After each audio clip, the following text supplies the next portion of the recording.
ढाड़ एक मग ढाड़ तड़ी दे काय दो ना बाबू दो नेताजी पैसा पहला ही पैसा हाँ हारल नेता के ये हाल बाबे जे दारू जाके तो दारू ना मिली या ताड़ी मांगो तो ताड़ी ना मिली तार के पैसा ना देबो अरे दो भाई तारे ऐसा दशा हो गई हमारी हारले के बाद नेता में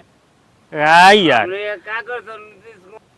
तब नीतीश कुमार के तो हमनियों के तो तब दारू के पीजो के ताड़ी पियो आदमी का करबो खुली खुली बाबू दो ने दो दो नेताजी रवा ऐसा सेक्टर आदमी ओके ये सब काहे काम करते हैं तो का करी बताओ ना का करी बोलो चोरी चमारी हमनी से होई ना तो ये नु कम केहू पी के केहू काम चला लेवे को बा कुछ आदत बा दारू पिए के तो तनी में ताड़िए पी तू देबो कि ना देबो बताओ हटाओ हमरे से मतलब नहीं हां पैसा पैसा चल चाहिए हां जा आज के बाद छोड़ दी प्रणाम प्रणाम काहे अलग होता हाला गल से कुत्ता घुसे तो होबो रोटी लेके निकल जा अब ए बार लगला ए चुप छोड़ ना देबे ताड़ी बात हटाओ कोनो बात नेताजी बैठी मत खींचिए अरे वो ताड़ी ना दी कोनो बात नहीं ना ना बैठी जब नेताजी अच्छा दारू ओहो कहे का मतलब दारू मिला तक नहीं ये भाई दिया दारू मिला तक नहीं खेल नेताजी के दिया हम पैसा दे ना ना ना नेताजी के दिया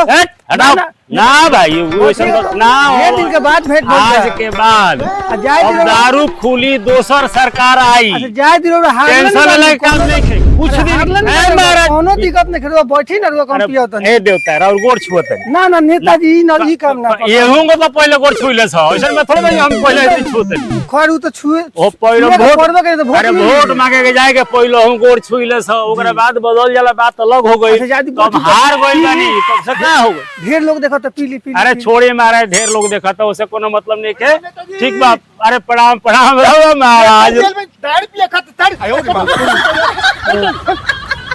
अरे ना बाबू ना बाबू पैसा ए ओहो आज बहुत बड़ा का बेइज्जती हो गई बहुत बड़ा का बेइज्जती हो गई अरे हार अरे महाराज ए महाराज दिया पूछा दिया जी तो बात बेइज्जती होई मत खींचिए ना अब हम ना पिए हम ना मत खींचिए नेताजी जब दारू खुली नीतीश हरी है दारू खुली